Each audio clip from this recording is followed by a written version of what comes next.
The lobotomite returns. Our lobotomite.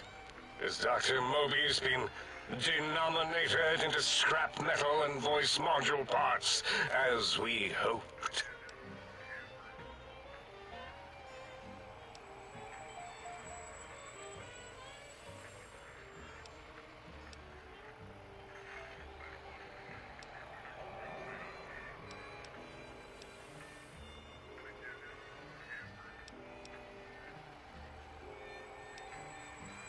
I recommend watching your tone with me, lobotomite. Now, your brain. Hand it over, or we'll extract it again.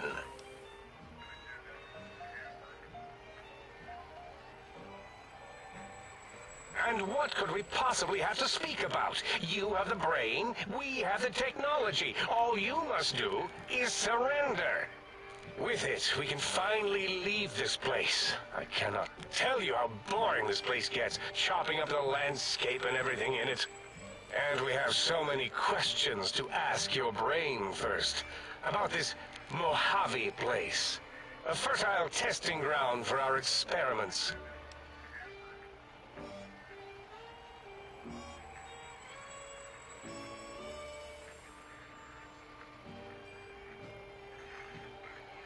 That is the most insane thing I've ever heard.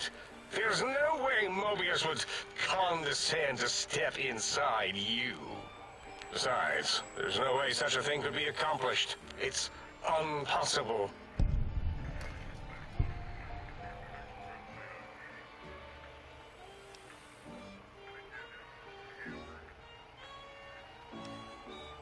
A way is correct.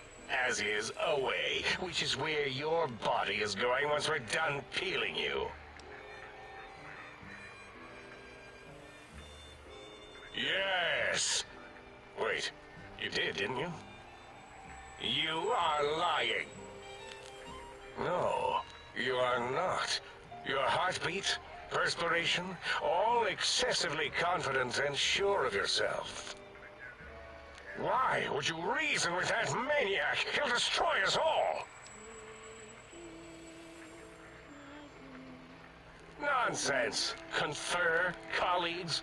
Those are two words I do not recognize. Dr. Klein, please. Let's see what its insides look like. Finally. Klein, you know, this lobotomite, it's a great sounding board. You respect ideology, right? This one's, well, it's got good ideas. Silence, Dr. O. This is a think tank decision. Save your objections until after I have decided our course of action. You know what, Klein? Stick a straw in your tank and suck yourself. Long and deep. And my name is Zero. Yeah, a big, fat zero with a slash through it. The slash as a designator of... Why, that is brilliant. But how did you... The lobotomite taught me that. Taught me a name is more than, that I should take pride in things like names. And you know what? Forget it, Klein. I hate you. And your theory of brachial beam oscillation? The Chinese had it first, you copycat. How dare you? Brachial beam oscillation was solely my discovery. I expressly told you that and deleted all evidence to the contrary. Why am I even listening to you fools? The determinators are greater than the hesitators, so hesitators, be quiet. We are bigger, smarter, and floatier than you, lobotomites. We don't wish to fight you, so surrender your brain, now.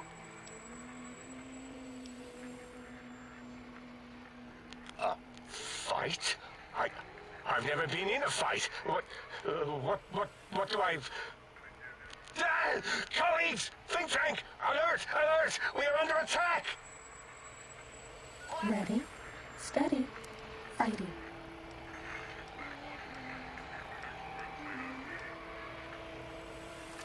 With her radial beams all...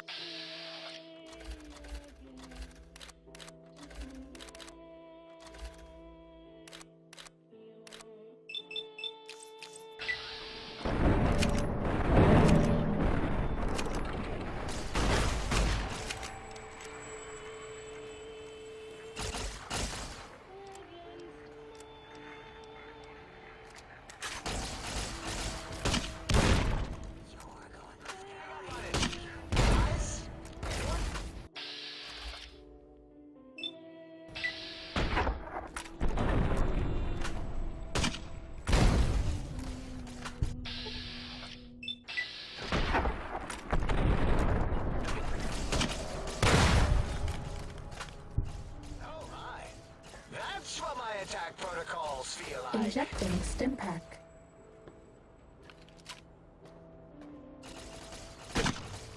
Half a stim pack.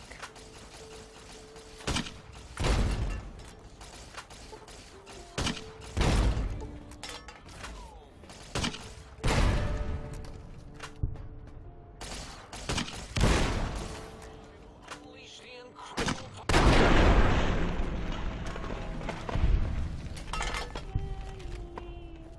Fighting over.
As it had been in the years before the Great War, Big Mountain, the Big Empty, became home to one of the brightest minds of the 23rd century.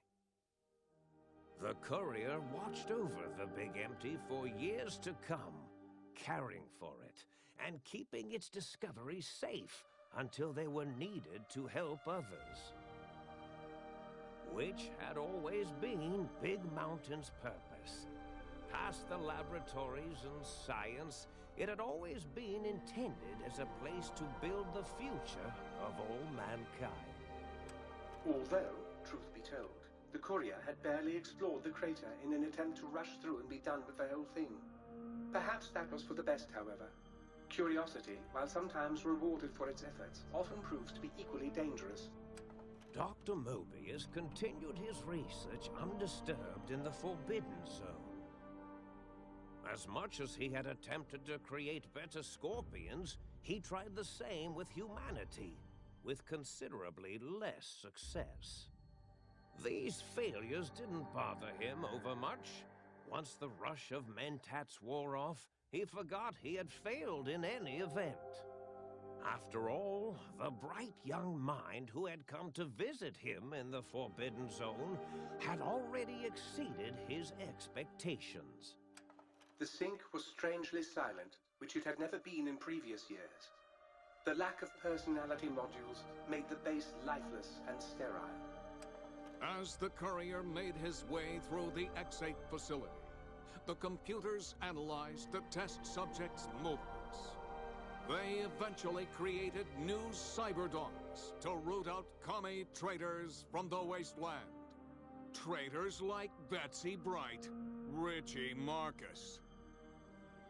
Although they couldn't seem to find any commies, so they turned on themselves, howling sonic barks that echoed miles across the landscape.